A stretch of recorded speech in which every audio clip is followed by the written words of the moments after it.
कि इस व्यक्ति के ऊपर ही ये आरोप क्यों लगाए जा रहे हैं? क्या इसको आर्टिकल 21 का प्रोटेक्शन पुलिस नहीं दे रही है? अस्सलाम वालेकुम दोस्तों, आज फिर हम आयुष मलिक के मामले पर रिएक्शन करने जा रहे हैं जो कई दिनों से सोशल मीडिया और न्यूज़ में चर्चा का मौजू बना हुआ है। आयुष मलिक, जिसने इस्लाम को कबूल करके अपना नाम मोहम्मद अली रख लिया है, उनका कहना है कि उन्होंने इस्लाम अपनी मर्जी से कबूल किया है, जबकि दूसरी तरफ उन पर अलग अलग तरह के इल्ज़ामात लगाए जा रहे हैं। आज हम इस मामले पर एक वकील के इंटरव्यू को देखेंगे और समझने की कोशिश करेंगे, तो वीडियो के एंड तक ज़रूर देखना। चलिए शुरू करते हैं। सर, मामला आपके सामने दरमियान में होगा। शामली में एक मामला सामने आता है, उसको किस तरह से आप देखते हैं? संविधान एक आम इंसान की किस तरह से रक्षा करता है और कितने उसे अधिकार हैं कि वो कैसे जी? देखिए, भारत देश के जो कॉन्स्टिट्यूशन ऑफ इंडिया है वो स्पष्ट तरीके से व्याख्या करता है कि संविधान भारत देश के प्रत्येक व्यक्ति पर लागू होगा और प्रत्येक व्यक्ति, चाहे वो मेल हो, चाहे फीमेल हो, चाहे थर्ड जेंडर हो या कोई और। पहली पॉइंट है। पॉइंट नंबर 2, कॉन्स्टिट्यूशन यह कहीं भी नहीं सैक्रिफाइड किया है कि कोई व्यक्ति किसी भी स्पेशल जाति या रिलीजन से वो संबंधित है, अर्थात वो एक ह्यूमन बींग्स मानता है। एक ह्यूमन बींग्स होने के नाते उसके लिए जितनी भी चीज़ें एक मानव प्रजाति के लिए संभव हैं वो सब दी जानी चाहिए, और उसके लिए रिमेडी के लिए स्पेशल व्याख्याएं जो शुरू किया है, जो फंडामेंटल राइट्स एंड ड्यूटी के साथ में स्टार्ट किया है, वो आर्टिकल्स 12 से लेकर के 35 तक की बड़ी स्पष्ट व्याख्या है। पर हम उसमें बहुत ज़्यादा अंदर तक जाना नहीं चाहते, हम स्पेसिफाइड करने की कोशिश कर रहे हैं। आर्टिकल 25 जो है वो कहता है, वो गारंटी देता है प्रत्येक व्यक्ति किसी भी रिलीजन्स का हो, हिंदू हो, मुस्लिम हो, सिख हो, ईसाई हो, वो कहीं भी फ्रीडम उसको है कि वो अपने फ्रीडम्स के साथ में अपने रिलीजन्स का एक्सप्रेशन वो दे सकता है, कर सकता है, इसमें कहीं कोई आपत्ति नहीं। अब उस लाइन को भी मैं पढ़ देना चाहता हूं जो आर्टिकल 25 में कहता है, और फिर इसी के साथ में आर्टिकल 21 में कैसे उसको प्रोटेक्शन दिया जाता है। दोनों बातों में थोड़ा सा अंतर है, पर दोनों ही भारत देश के संवैधानिक तंत्र में, खासकर आर्टिकल 21 को, यदि भारत देश में इमरजेंसी भी लग जाती है तब भी आर्टिकल 21 का वायलेशन नहीं किया जा सकता है। स्पेशल तरीके से इसका प्रोविजन किया गया। अब दोनों कॉन्स्टिट्यूशन के आर्टिकल्स कहते हैं, आर्टिकल 25 कहता है कि guarantee every citizens the freedom of the constitution to right freely profess practices and propagate and the religions, यानी कोई भी व्यक्ति किसी धर्म, जाति, किसी भी धर्म का हो, वो अपने धर्म के बारे में अच्छे से प्रॉपर तरीके से कहीं भी प्रैक्टिस कर सकता है। देखिए दोस्तों, अगर कोई शख्स बालिग है और अपनी मर्जी से कोई मजहब कबूल करता है या फिर कोई फैसला करता है, तो उसके बाद की भी कोई अहमियत होनी चाहिए ना, कि कोई भी व्यक्ति किसी भी रिलीजन्स का हो वो जाके इस्लाम कबूल कर लिया है। और हर कोई व्यक्ति, जितने भी दुनिया के धर्म हैं, कभी न कभी किसी न किसी उससे पहले वाले धर्म पर आस्था रही होगी।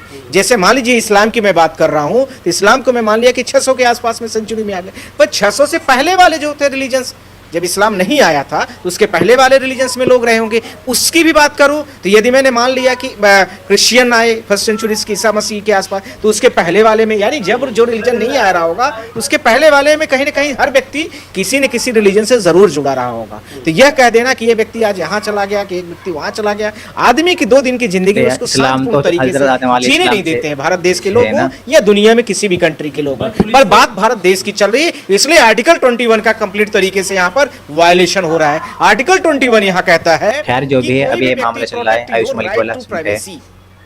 हमारे जीवन की जो आंतरिक चीजें हैं, जो हमारे दैहिक स्वतंत्रताएं, दैहिक स्वतंत्रता यानी जीवन की स्वतंत्रताएं हैं, जो दी गई हैं, उनको कहीं भी कोई भी व्यक्ति इसको रोक नहीं लगा सकता है, चाहे भारत देश हो, चाहे भारत देश की सरकार हो। इसीलिए इसको इमरजेंसी के भी टाइम पर, अर्थात यदि भारत देश में तीनों तरह की इमरजेंसियां लगती हैं, किसी भी इमरजेंसी के टाइम पर इस आर्टिकल्स का वायलेशन नहीं किया जा सकता। तो सवाल उठता है कि इस व्यक्ति के ऊपर ही ये आरोप क्यों लगाए जा रहे हैं? क्या इसको आर्टिकल 21 का प्रोटेक्शन पुलिस नहीं दे रही है? बिल्कुल। कानून के तौर पर भी अगर कोई शख्स कोई मजहब कबूल करता है तो इस मामले को कानून के तौर पर ही देखना चाहिए, न कि अपनी मर्जी से कुछ भी बोल दिया जाए। कानूनी अधिकार है, उसको खत्म कर देना चाहती है। ये कंप्लीट तरीके से नल एंड वॉइड है, पूरी तरीके से वायलेशन ऑफ लॉ है, पूरी तरीके से अनकॉन्स्टिट्यूशनल है। आयुष ने ये भी आरोप लगाए हैं कि उन्हें जो उनकी आईडी वगैरह बनाने की ज़रूरत है उन पे बहुत परेशानी हो रही है, और साथ ही जो उनके संबंधी हैं, यानी उनकी पत्नी है, उनको भी जेल भेज दिया है, जबकि वो कह चुके हैं कि उनका इसमें कोई रोल नहीं है।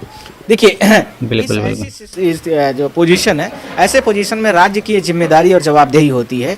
खासकर आर्टिकल 51 और आर्टिकल 55 स्पष्ट तरीके से राज्य के नीति निर्देशक तत्व और राज्य के जो कानूनी अधिकार हैं उसमें बड़ी स्पष्ट व्याख्या की गई कि ऐसी जगहों पर इनको पूरा राइट दिया गया है और राज्य की सरकारों की जिम्मेदारी और जवाबदेही है कि इनका प्रोटेक्शन को प्रोवाइड करें, पहली बात। दूसरी बात, यदि उनके कोई भी व्यक्ति के डॉक्यूमेंटेशन होते हैं, स्टेट लेवल के हो या सेंट्रल लेवल के हो, तो उसमें ये चीज़ें कभी भी आड़े हाथ नहीं आती। आपका सिर्फ यही पूछा जाएगा कि मतलब आप कौन से रिलीजन्स के हैं, यही फॉर्म में होता है ऑप्शन।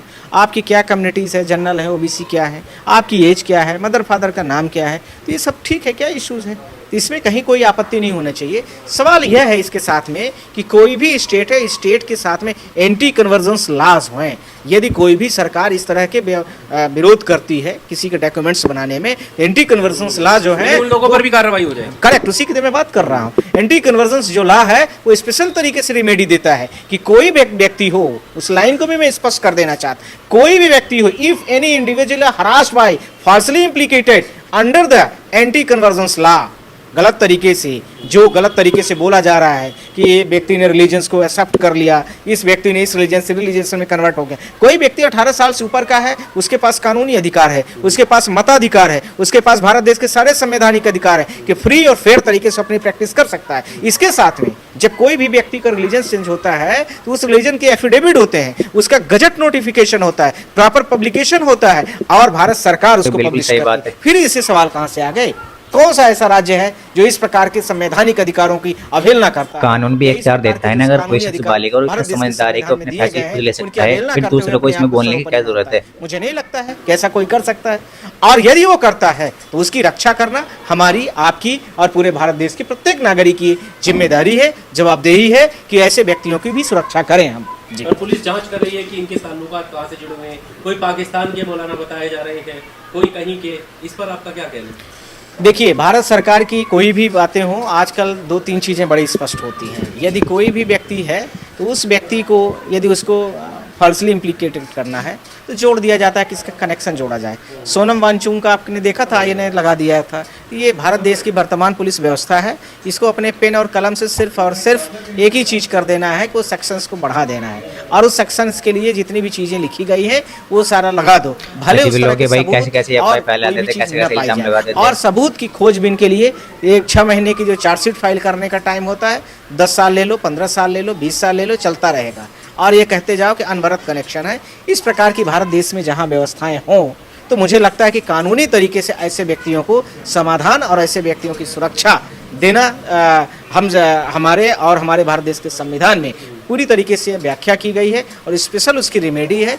ऐसे व्यक्तियों को उस कॉन्स्टिट्यूशनली तरीके से ऐसे अपने लोकल स्तर पर जो भी है उनको उसका सपोर्ट लेना चाहिए, और यदि वहाँ पर सपोर्ट उनका इनसफिशिएंट लगता है हम सब लोग उनकी मदद करेंगे, इसमें कहीं कोई दिक्कत नहीं है। तो आप लोग खुलकर मदद करेंगे, कानून उसमें कहीं कोई दिक्कत है नहीं ना। यदि कोई व्यक्ति गलत किया है तो मैं मानूं, अब गलत किया है तो उसका सजा देने का काम सिर्फ और सिर्फ कोर्ट का है, हम और आप थोड़ी हैं उसको सजा का। कोर्ट ने तो मान लिया, रिजेक्ट कर दी बेल। बेल रिजेक्ट करने से आपने मान लिया कि केस खत्म हो गया, ये कौन सी बात है? बेल रिजेक्ट करने का मतलब है कि सरकार ने ये लोग गए होंगे सेशन ट्रायल में और मजिस्ट्रेट या सीएमएम के पास में, चीफ में जो होता है मजिस्ट्रेट, उसके पास गए होंगे कि हमें जो है बाहर किया जाए, हमारे पर ऐसे फाल्सली आरोप लगाए। पुलिस ने बोला होगा कि हम विवेचना कर रहे हैं, अभी नहीं छोड़ना, कानूनी तौर पर कार्रवाई होनी चाहिए, पूछताछ करनी, बस ये है। ये तो different types of the case हो गए, ये तो बाहर निकलने का हो। और बेल अलग होती है, बाहर होना अलग होता है, केस फाइल होना अलग होता है, और किसी भी एफआईआर यदि हो गई है उसको क्वैश करना, उसको ख़त्म करना, सबके अलग अलग सेक्शन है, अलग अलग प्रोसेस है, अलग अलग प्रोविजंस है और अलग अलग लॉज हैं। मोहम्मद अली को अब क्या करना चाहिए? आयुष को मोहम्मद अली बनने के लिए बन तो गए हैं, मतलब दिल से तो बन गए, हाँ। लेकिन जो अड़चने आ रही हैं, जो उनके साथ चीजें हो रही हैं, वो आरोप लगा रहे हैं कि मुझे जो है प्रशासन आपसे संपर्क करे, उसकी पूरी मदद कर देंगे, ठीक है? आपसे मिले वो पूरी तरीके से।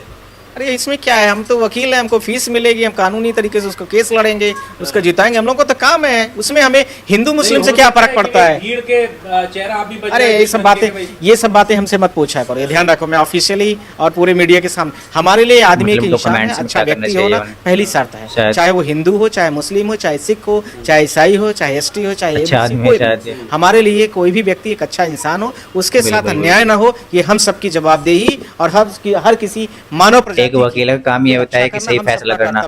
हम सब लोग जितने भी हैं वो पढ़े लिखे एक मानव प्रजाति है, न कि अनपढ़ प्रजाति है। और यदि इस प्रकार की कोई भी व्यक्ति इस प्रक्रिया को करता है जो कि संविधान है, कानून है, और उसको भी कहीं न कहीं पर दबा करके अपने अलग से आरोपित करता है, तो मुझे लगता है इल्लीगल है, वो गलत है। देखिए, हर शख्स को अपने मजहब और अकीदे के बारे में फैसला करने का हक है। हम सबको एक दूसरे की आज़ादी और कानून का एहतराम करना चाहिए। आप लोग इस मामले के बारे में क्या राय रखते हैं, कमेंट करके ज़रूर बताएं। और हाँ, अगर आपको हमारी ये वीडियो पसंद आई हो तो लाइक, शेयर और सब्सक्राइब जरूर करना। जज़ाकल्लाह।